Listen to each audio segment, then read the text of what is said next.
Assalamualaikum Mas Tony Rosid. Apa kabar di pagi hari ini Mas Tony? Halo. Waalaikumsalam warahmatullahi wabarakatuh. Alhamdulillah sehat walafiat Pak Ihsan dan seluruh pendengar radio. Itu yang sehat ya. Ya moga-moga negeri kita juga sehat-sehat saja ya. Tapi kemarin ini ada rapat paripurna yang terhormat anggota dewan. Nampaknya banyak yang tidak datang karena entah mengejar quorum atau gimana ya. Masalah hak angket dibicarakan kemarin. Ya PDIP, Partai Nasdem, PKS dan juga partai-partai lainnya ya, PKB nampaknya masih jelas arah kemana. Itu juga didukung lagi sama pansus DPD. Tahu-tahu nongol lagi masalah pansus terobosan kalau kata judul berita media Indonesia. Tapi masalah lain adalah viral penting karena ketika PSI melonjak diramekan, ini menjadi sebuah masalah. Ini juga para quick count juga bingung kan, di quick count nggak begitu 2, sekian.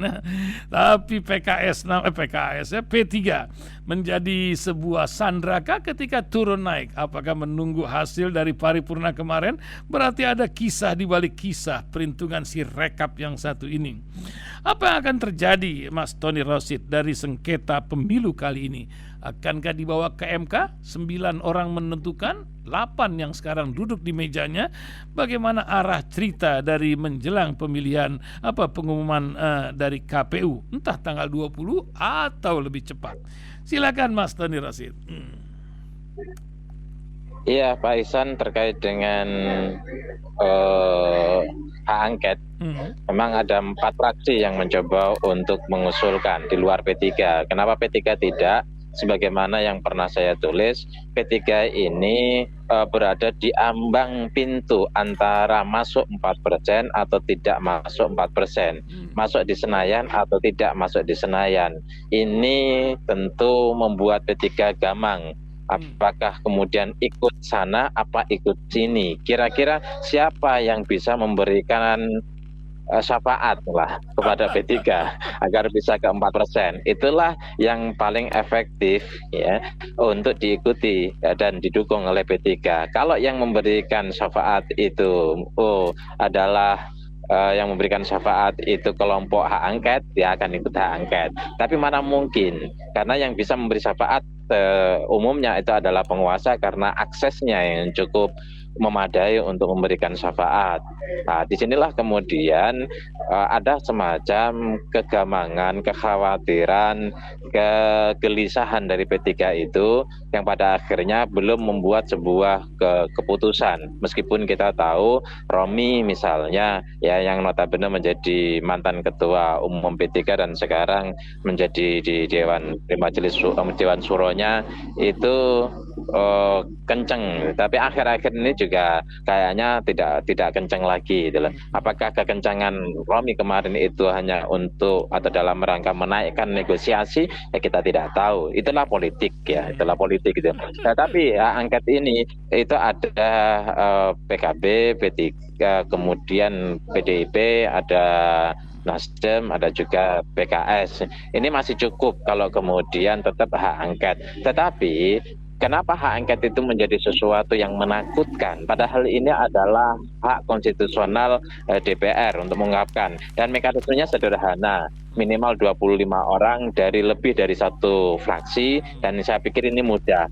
Kemudian nanti diplenokan, didukung oleh 50% plus 1. Ini yang agak menjadi masalah. Maka karena hak angket ini bisa liar, hak angket ini akan membuka semua borok dalam proses pemilu, dan hak angket ini bisa menyasar banyak pihak, banyak orang. Maka hak angket ini bukan sekedar sebagai hak konstitusional DPR, tapi satu momok, sesuatu yang menakutkan, sesuatu yang bisa membuat segalanya berubah. Ini hak angket. Karena itu ada semacam upaya sistemik ya yang dilakukan oleh pihak-pihak yang terancam itu untuk menggagalkan hak angket. Caranya gimana? Yang pertama, lobby kepada partai-partai. negosiasikan. Sudahlah, kalian masuk ke sini aja, dapat satu menteri. Kalian masuk ke sini saja, dapat sekian dubes. Kalian masuk ke sini saja, dapat sekian komisaris. Kalian ke sini saja. Kemarin habis berapa itu kampanye, kita ganti 1T, gampang itu 1T. Nah, sekarang kan duit lagi murah ini kan, meskipun dolar setiap hari naik, tapi rupiah itu murah ya, karena saking murahnya diobral di mana-mana gitu kan.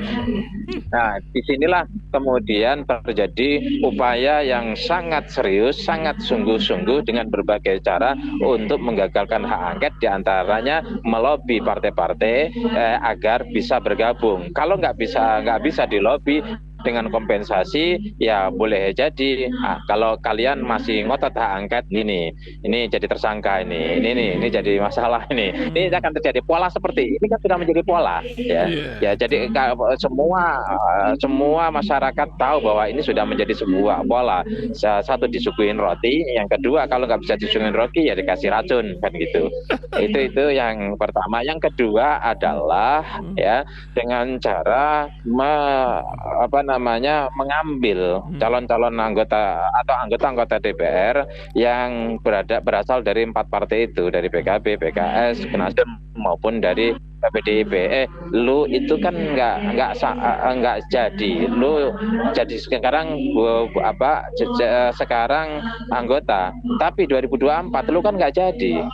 Angkanya kan sudah ketahuan, lu nggak bakal jadi. Udahlah, gitu, ikut kami aja. Ya nggak usah loyal sama pimpinan partai lu, gitu kan. Ini kemarin habis berapa? 15 M, gue kali 2 kali lipat. Ya minimal 20 M lah. Siapa yang nggak tergiur? 20 M. Kemarin udah habis-habisan mau stres, habis 15 M untuk nyalek nggak jadi pula. Ada yang habis 20 M nyalek nggak jadi pula. Kalau itu dilipat gandakan menjadi 2, ambillah berapa, ada 50 anggota DPR, susah ya, susah untuk kemudian memenuhi kuota 50% plus 1. Ini yang sulit. Terus kemudian ada yang bilang kemarin ada dari Partai Gerindra, oh ini kan tidak dari ini, masyarakat tidak menghendaki, bukan kehendak rakyat gitu.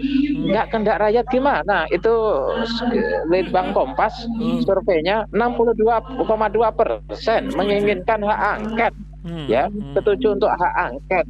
Ini kadang-kadang adalah anggota DPR yang gobloknya nggak kebangetan gitu loh. Ya begitu ya, ngono yang ngono tameng aja ngono. Artinya baca berita dulu lah sebelum bicara gitu loh. Itu kan jelas gitu loh. Jelas. Artinya apa? Marilah mereka beradu argumentasi satu dengan yang lain soal hak angket ini bagus atau tidak, efektif atau tidak, sesuai dengan konstitusi atau tidak, jelas atau tidak. Jangan kemudian membuat kontra-kontra data gitu loh. Ya. Karena semua dibaca oleh publik, bicaralah dengan data yang kemudian buat argumentasi supaya rakyat juga mendapatkan pendidikan politik yang baik gitu loh. Jangan memanipulasi data. Ya, jadi kalau kemudian ada yang bilang rakyat tidak menghendaki, itu hasil survei ya, jelas-jelas ya, 62,2% dari Litbang Kompas ya, masih juga nggak dipercaya. Ini soal hak angket. Apakah bagaimana ke KMK? Saya lihat, saya dengar memang ada paralel, ada 2 dilakukan. Ada juga di hak angket, ya, ada terjadi pertarungan dinamika yang luar biasa. Yang kedua juga dilakukan ke MK. Ke MK kan tetap menunggu tanggal 20. Kalau hak angket kan tidak harus nunggu tanggal 20 Maret yang mencoba untuk dimajukan. Saya pikir tidak elok lah dimajukan tanggal 20 Maret. Nah, pertanyaannya adalah kenapa ke bulan Ramadan? 2019 itu di bulan Ramadan pengumumannya, sekarang juga di bulan Ramadan. Ya ini jadi kalau bulan Ramadan itu kan yang demo lemas, biasanya sedikit, tidak bisa memobilisasi secara massa secara banyak gitu kan. Ini kecurigaan publik kan. Ini kecurigaan publik gitu, bisa jadi. Saya pikir itu juga dihitung. Soal MK ya nanti tinggal publikkan, ada 9 hakim di MK gitu. Ya kita berharap selama ini setelah ya, sebenarnya MK dalam konteks pemilu terutama pilpres itu seringkali tidak mendapatkan kepercayaan yang utuh dari publik. Pokoknya kalau pilpres publik nggak percaya sama MK lah, kira-kira gitu. Kalau pileg itu relatif kepentingannya lebih banyak, lebih beragam. Tapi kalau pilpres itu biasanya kalau dibawa ke MK ya, yang kalah itu oposisi, udah publik nggak percaya. Lebih-lebih kemarin ada sang paman yang kemudian membuat heboh ya, sampai politisi PDIP bilang, nah, ngapain ke MK, ketemu paman lagi. itu sebenarnya ya mesti ada pihak-pihak yang merasa malu lah ketika sudah ada narasi-narasi yang seperti itu, gitu ya, seperti itu. Nah, kita akan lihat MK ini komposisinya seperti apa. Kita sedih bahwa hakim-hakim di Indonesia ini lebih mudah untuk diintervensi. Oh, si sekian orang itu orangnya si itu, sekian orang orangnya si sono, si A orangnya itu. Nah, ini kan menjadi tidak fair, menjadi hilang kepercayaan publik. Hakim-hakim kemudian kehilangan trust dari publik. Ya, tetapi memang satu-satunya jalan untuk sengketa pemilu adalah di MK, nggak ada pilihan yang lain. Maka mau tidak mau ke MK. Makanya kemudian yang agak mencurigakan adalah, meskipun ini benar normatif sekali, ya, tetapi tidak peduli terhadap dinamika yang ada. Itu para hukum tata negara dari yang menang itu, pendukung yang menang, ya tinggal bawa aja kalau ada kecurangan ke MK, gitu kan. Seolah-olah MK itu adalah lembaga independen, seolah-olah MK itu adalah lembaga di mana hakimnya itu punya integritas tinggi, seolah-olah MK itu adalah lembaga di mana hakim-hakimnya bisa bersikap objektif, gitu kan. Sementara yang sering terjadi itu justru tidak seperti itu. Misalnya begini, ini kan kayak begini analoginya, gitu loh. Ya udah bawa ke gitu loh. Kita sudah untuk ini untuk surat. Udah, surat ke saya nggak bisa, kamu bawa aja surat ke sana. Padahal di sana itu orang nggak mau nerima surat dia untuk tanda tangan, gitu loh. Kamu bawa ke sana, gitu loh. Meskipun secara legal boleh orang itu dan bisa tanda tangan, tapi udah tahu orang ini bermusuhan, orang itu sudah disetel, kira-kira gitu. Udah bawa ke sana aja, gitu loh. Nggak usah ke sini. Nah, itu kira-kira seperti itulah. Asumsi publik kan akhirnya seperti itu, imajinasi publik seperti itu. Maka kemudian seringkali muncul di media tokoh-tokoh bicara ngapain ke MK, ya nggak ada artinya juga. Selama ini perjuangan yang kalah ke MK nggak pernah menang dalam konteks melawan kekuasaan, gitu kan. Itu Pak Ihsan terkait dengan PSI dan ini memang dan PKS tadi, memang P3 tadi. Ya, P3 itu bisa terancam PSI. Itu sebagaimana kita bicara, tapi PSI ya, itu naik terus. Yang selama ini kita lihat tidak pernah angkanya 3, sekarang 3 koma, kan? 3 koma. Kemudian ketika dicek itu Kompas bicara, CNN bicara, beberapa media itu menelusuri langsung. Ini bukan kata orang, bukan mengutip media itu langsung menelusuri data-data yang ada di aplikasi itu, dilihat, loh kok ini berubah, yang di sana kan sekian angkanya, 0, kok kemudian menjadi puluhan, yang di sini kan cuma 1, kenapa jadi puluhan juga, bisa jadi ratusan, kenapa di sini itu tidak ada suara kok ini, kenapa suara sah kok masuk semua dan ditambahin lagi, gitu. Ya, apakah ini kemudian membuat KPU? Saya pikir, menurut saya, ya KPU perlu dilaporkan dan kemudian kalau ada unsur sengaja itu biar melengkapi, ya, melengkapi teguran sampai ke 5 kali, gitu kan? Pelanggaran etik sampai ke 5 kali. Kalau 4 itu kan nanggung, gitu kan? Pelanggaran etik sampai ke 5 kali. Bila perlu nanti sampai akhir tanggal 20 Maret itu digenapkan menjadi 10 kali. Itu ya ini jadi sebuah kelucuan tersendiri luar biasa. Dan Mas Tony, ini kan berpengaruh terhadap pilkada kalau ini dibiarkan saja. Ini akan ada ratusan kepala daerah, ini akan terjadi pola apatis masyarakat kalau ini dibiarkan, kisah-kisah TSM ini yang diindikasikan terjadi. Bagaimana Mas Tony? Saya pikir pilkada itu masih relatif dinamis lah, karena kita lihat bahwa pilkada itu kan November, ketika diajukan September kan tidak disetujui oleh MK, ya. Suasananya sudah beda, Tapi yang saya khawatirkan adalah bahwa pilpres yang akan datang akan yang sama. Gitu kan. Kita kan sudah punya pengalaman Pilpres 2019, kemudian Pilpres 2019, kemudian Pilpres 2024. kan? Kita tahu bahwa kekuasaan melawan orang malah berhadapan dengan lawannya, kan selalu begitu. Tapi kalau pilkada itu nanti kan lebih beragam. Jadi PDIP nanti koalisi dengan PSI, kita kan nggak tahu juga, gitu ya kan, di pilkada. Terus kemudian PKS nanti koalisinya sama Gerindra, kita juga nggak tahu. Kenapa? Karena dinamikanya di daerah berbeda. Nah, itu jauh lebih cair, jadi tidak terlalu mengkhawatirkan. Kalau kemudian money politik, ya sudah, itu menjadi karakter. Jadi Indonesia itu mungkin menjadi negara terhebat di dalam suap menyuap, kan? Coba bisa bayangkan, bisa itu satu rumah waktu pemilu kemarin bisa satu orang bisa dapat 7 amplop, itu kan luar biasa, ya. Dari calon anggota DPRD tingkat 2 berapa orang, DPRD tingkat 1 berapa orang, yang luar biasa itu ada oknum, ya, Panwaslu di daerah ikut bagi duit, itu kan luar biasa, ikut bagi-bagi duit itu, gitu kan? Ya di kampung, di daerah saya itu ada yang ikut bagi duit itu, menurut informasinya. Ini kan hebat. Dia wasit, gitu kan, ikut main langsung melanggar aturan lagi, melanggar aturan, mainnya kemudian ikut bagi-bagi duit lagi, kan keren itu. Dan itu mungkin hanya ada di Indonesia itu, di daerah yang lain nggak ada. Saya pikir ini kalau tidak diselesaikan, baik itu terutama melalui hak angket untuk diluruskan, kan gini, ya, kalau kita normatif saja, hak angket itu diungkapkan, nanti akan dipanggil. Kalau memang tidak ada masalah, kan juga tidak masalah, tidak perlu menghalangi, gitu loh.